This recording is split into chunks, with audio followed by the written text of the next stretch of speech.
लोक आस्था और सूर्य उपासना का सबसे बड़ा त्यौहार छठ का आज विधिवत तरीके से नहाय खाए के साथ शुरुआत हो गई है। वर्ष के कार्तिक मास के शुक्ल पक्ष के षष्ठमी में हर साल पूरी दुनिया में लोक आस्था और सूर्य उपासना का सबसे बड़ा त्यौहार छठ का आयोजन होता है। उत्तर बिहार और उत्तर भारत में मनाया जाने वाला ये सबसे बड़ा त्यौहार कहा जाता है।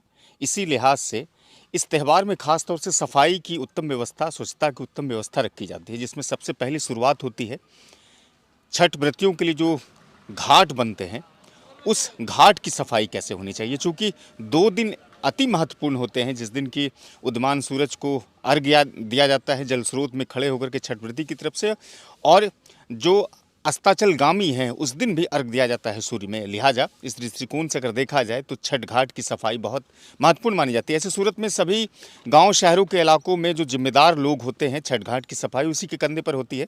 इस वक्त ये तस्वीरें आपको गोराडीह थाना या फिर गोराडीह ब्लॉक के पूर्वी क्षेत्र का है। जो ये तालाब है ये शीतला स्थान के नाम से प्रसिद्ध है और लगभग कहते हैं कि ये तालाब बड़ा लंबा चौड़ा है, जो कि छठ व्रती यहाँ भारी संख्या में जुड़ती है। न केवल ये 2 गांव से जुड़ती है जिसमें सालपुर घिया के हैं, बल्कि जो बगल में मुक्तापुर गांव है जो दूसरे पंचायत में आते हैं वहाँ से भी महिलाएं जुड़ती है। बेहद ही खूबसूरत ये घाट कहा जाता है और इस पूरे इलाके का सबसे समृद्ध घाट में से एक माना जाता है। तो ये तमाम चीज़ें इस समय आनंद यादव जो पिंकी देवी मुखिया हैं उनके पति इस समय कर रहे हैं बड़ी जिम्मेदारी के साथ में यहाँ पर। और आप देख सकते हैं तस्वीरों में कि ये लंबा चौड़ा जो है एक तरह का विशालकाय ही कह सकते हैं सीढ़ी है, और ये सभी छठ घाट के तौर पर इस्तेमाल होता है।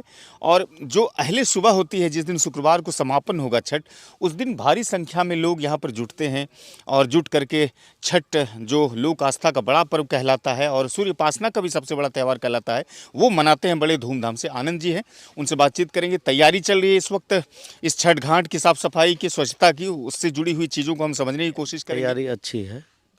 कल तक पूरा रंग रोगन होके तैयार हो जाएगा। और हमारे यहाँ गांव से यहाँ तक आने में 2.5 से 3 किलोमीटर की दूरी है।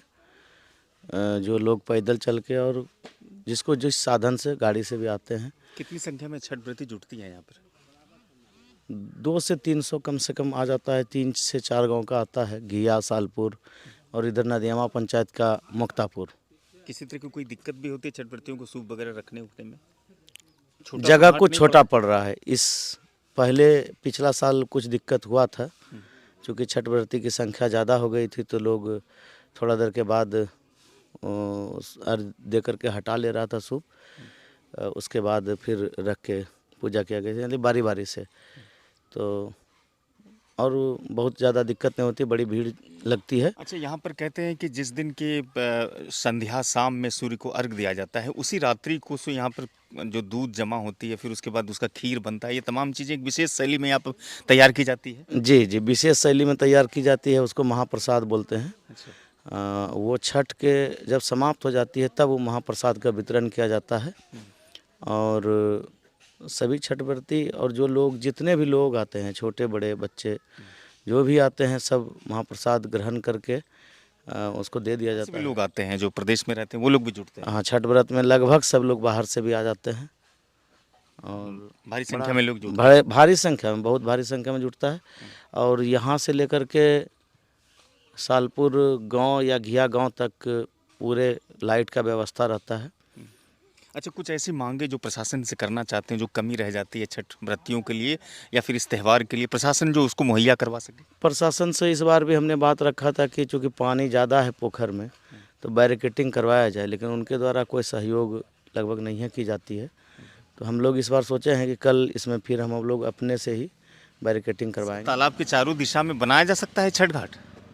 छठ घाट बनाया भी जा सकता है और एक पर्यटन स्थल के रूप में भी ये दिखेगा। पंचायत का पर्यटन स्थल केंद्र हो सकता है। इसलिए जब कभी आप 10 से 11 बजे रात तक देखिएगा तो लोग बड़ा स्वस्थ मन से यहाँ आके लोग बैठते हैं और अच्छा हवा लेते हैं। आनंद भाई, ये जो बगल में आपका चौपाल बना है, कहते हैं यहाँ पर ये लोग योगा करते हैं सुबह सुबह आकर के? प्रत्येक दिन आपको 30 से 40 लोग मिल जाएंगे। सुबह में 3:30 बजे 4 बजे सुबह से 7 से 8 बजे दिन तक 30 से 40 लोग उस पर बैठे रहते हैं और योगा करते रहते हैं। तो मतलब आपकी इच्छा क्या है कि इस तालाब का पूरा जो सौंदर्यीकरण हो सके ताकि लोग आसपास के यहाँ पर आए, अपना मन बहला सके? जी, हमने इसको दिया भी था माइनर इरिगेशन के तहत, इसका शायद गया भी था कि इसका एक बार खुदाई और सौंदर्यीकरण हो जाए, लेकिन संजोगवश अभी तक नहीं हो पाई है। बहुत पुराना छठ घाट है। अच्छा, इसकी तैयारी कौन इसकी करवाता तैयारी मुखिया जी करवा रहे हैं, पिंकी देवी जी। है? अच्छा, और सबसे रमणीय स्थान भी है यहाँ। लेकिन कहते हैं छठ व्रती जो भारी संख्या में आते हैं तो घाट छोटा पड़ जाता है। हाँ, बिल्कुल सही है, सीढ़ी का अभाव हो रहा है। और और चाहते हैं कि तालाब के चारों साइड सीढ़ी हाँ, बन जाए। हम लोग चाहते हैं कि तालाब के चारों तरफ सीढ़ी बन जाए, जो कि छठ व्रतियों को कोई किसी तरह का परेशानी उठाना नहीं पड़े। कितनी संख्या में लोग आते होंगे यहाँ पे? यहाँ करीब लगभग तो 25 से 30 हज़ार लोग आते हैं यहाँ? जी हाँ आते हैं।